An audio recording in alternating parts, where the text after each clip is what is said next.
Друзья, привет! Сегодня я проведу эксперимент. У меня мало времени, но есть несколько идей, которые я хочу быстро накидать на листе. Так, я использую две склейки одновременно от St. Cuthbert's Mill Sanders Waterford, 300 грамм среднее зерно. Не буду подготавливать никаким образом лист, не буду его замачивать, как я делаю обычно. Также не буду наносить карандашный рисунок. Все сюжеты будут из головы. Главное – скорость, движение, жизнь. Да? Использовать буду всего 3-4 краски ультрамарин, кадмий оранжевый, возможно, серая пена, потому что она тут с такой небольшой грануляцией у Memory Blue, она может мне пригодиться в горах, например. И какую-нибудь яркую я добавлю кобальт бирюзовый. То есть у меня будет два монохромных пейзажа с ярким бирюзовым акцентом. Итак, поехали.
Вот такие этюды у меня получились. Также я использовала в этих местах соль, мастихин и еще одну краску сиену жженую.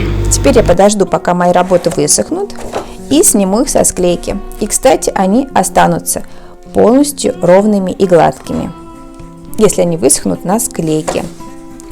Ну а вам спасибо за внимание. Всего доброго. Пока-пока.